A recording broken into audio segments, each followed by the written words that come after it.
But Cobrizi, you sent me some crazy videos about a trip that it was this weekend, this past weekend. Sunday. You got to tell the folks about this because I'm telling you right now, this is nuts. You were nuts. Do you still have your nuts? I should be asking that. I got two They're good still there. ones. I got two They're good still ones in the there. They're sack. still up and going. They're Still operational. working just fine. You know, it was just 3 days ago, but nuts are good.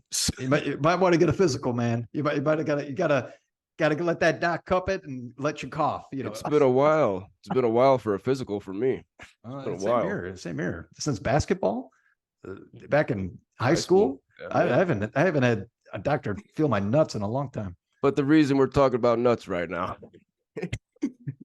this past Sunday, me and a buddy, my guy Matt Vukas, shout out Matt, him and I climbed a 14er. Okay, Max, do you know what a 14er is? 14 miles. So it's a mountain sitting at 14,000 feet above sea level. Okay. Oh, my Lord.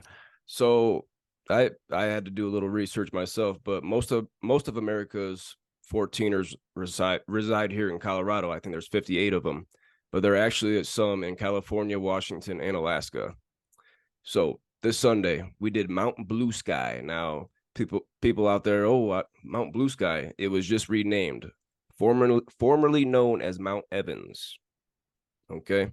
Mount Blue Sky is the 14th largest Colorado 14er, with the summit sitting at 14,268 feet.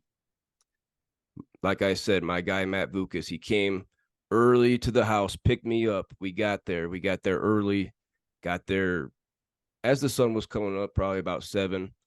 And he was the leader all the way. He got me up there. He without him, I wouldn't have been able to do it, no doubt about it. But like I said, we got there early, about 7 o'clock, sun's coming up, and it was windy right from the start, Max. Damn it, right at the trailhead, freaking wind gusting through.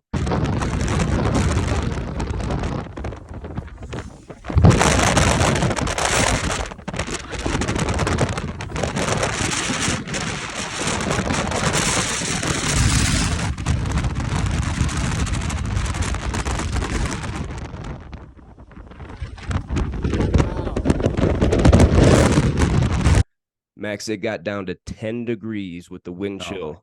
No way. 78 mile per hour wind gusts were measured. 78 miles per hour, Max. Yikes.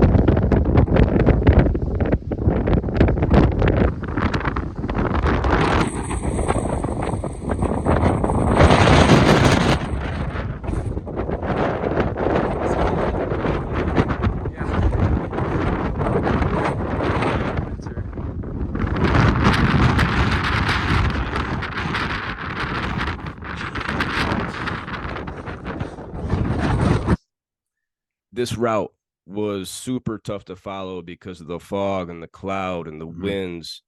It was tough to tell where we were headed at some points.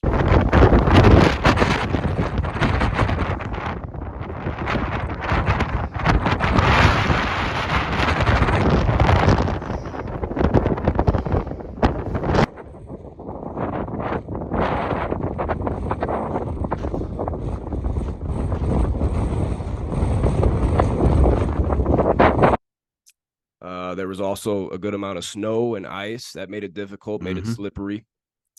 We made it to Mount Spalding, which is a 13er, so a 13,000 foot mountain. Beautiful view here.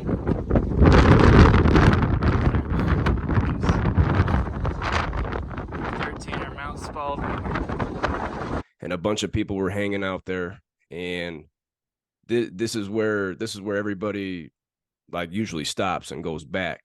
And actually, everybody that passed us on the way down, not one person told us that they actually made it to Mount Blue Sky. Okay. So we're at this 13er, Mount Spalding. Everybody's hanging out. So we decide to go continue. And another guy sees us going. So he joins our crew, Gavin. You can't do this alone. You can't do this alone. You get hurt. You get hurt. You fall. You're done if you're by yourself. So definitely he needed us, but we needed him because he could really follow the route. He was really going ahead and checking it out before we could get up there. Gavin was a huge help.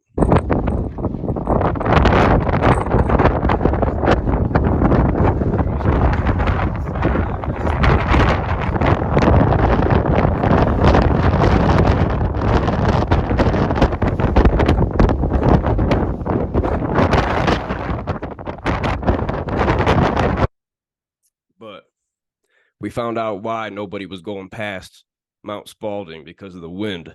Yeah. So we had to come down a little bit from Mount Spalding. So it's like a saddle to go back up to Mount Blue Sky. Gavin's out in front of us. This guy almost gets blown off the mountain. I swear his feet left the ground. I don't know. He almost got taken out. It was crazy. Wow. Had to bear crawl across there. Oh my Lord.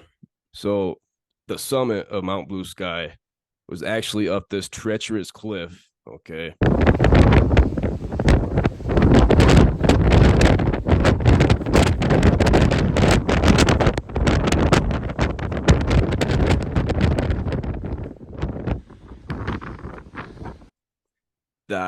I'm sitting there looking at it thinking, I don't know if this is worth it. I don't know. It was a lot of scrambling. So if you don't know what scrambling is, that's when you're on all fours, bear crawling. Okay. A lot of scrambling throughout the whole day.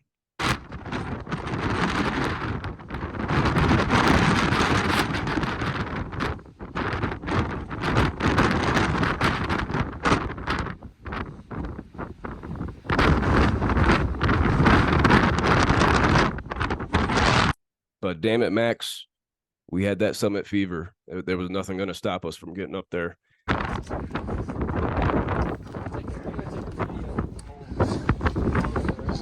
yeah. Let me step on this icy rock. Step on this icy rock right by the 1,000-foot drop off.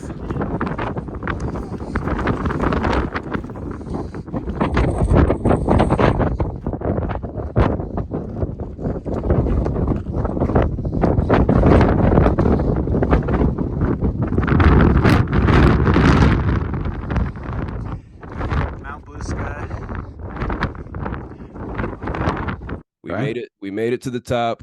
Wow. The wind and the fog was actually on the side of the mountain that we were climbing on. So when we got to the top, everything else was so clear, so beautiful. The views, freaking awesome. Now I sent you some of those videos to show you what I was talking about. Yep. What do you think? First of all, you're crazy. And I'm going to say it right here on the Don't Tell Mama Sports Podcast. If no one has told you this yet, you are out of your mind to be doing that kind of stuff, man. Blowing you guys down to the ground with 78 mile an hour winds. You're in a tropical storm. Okay, you were in a tropical storm climbing a mountain at 10 degrees. Okay? On all fours. I know. I will say that you guys had some balls before they got chipped and frozen off. Also, that winky of yours has to be as shriveled up as a baby carrot. Okay, what the hell happened to that thing? Yeah, it was definitely shriveled up. You got to stay hydrated at that altitude. Yeah. The air's thin. There's not a lot of oxygen. You got to stay hydrated or you're going to get sick. So I was pissing a lot, and I not only had 6 layers on my top, but I had 3 pairs of pants on. So definitely it was hard to find my weenie in there with 3 pairs of pants, but with it being 10 degrees with the wind chill, I was digging. How do you pee? I was literally peeing on myself. I was just peeing in the wind because the wind's just changing, throwing you around. Kept you warm. On myself. That's what kept you warm. Yeah. You know, it's just, I'm just picturing this. What's that stupid character from Frozen? The snowman, Olaf. Okay. I'm not a big fan of Frozen. I thought that was when Disney started going downhill. That's just my take. I didn't think it was that good of a movie. Who cares? But okay, Olaf has a carrot as a nose. Okay. It's a little bit bigger, but picture that same nose, but with a baby carrot. That's your penis. Okay, that's exactly what happened during that summit. I will say one more thing is that yeah, no, you guys have some brass balls to be able to do that, because it's beautiful. Oh my goodness, it was definitely seeing the fog over the mountains. It looks like you're climbing a volcano. By the way, it definitely looks like that's the steam and the smoke. It really it's really quite gorgeous. Something you don't see every day. So I'm sure just being there to see that is even more than enough. But the fact that you guys went all the way to the top, hell yeah, man. Hell yeah. Another one off the bucket list if it even was there. What's next? Mount Everest? Well, definitely on the list. There's a couple 14ers every year already assembling a team for next season. This year's over with. That was actually my third 14er. My guy Matt Vukas, he's done 15. Okay, he's been up a few. So definitely a heck of an experience, but I'll never do a 14er again in those conditions. That was way too risky. Too risky.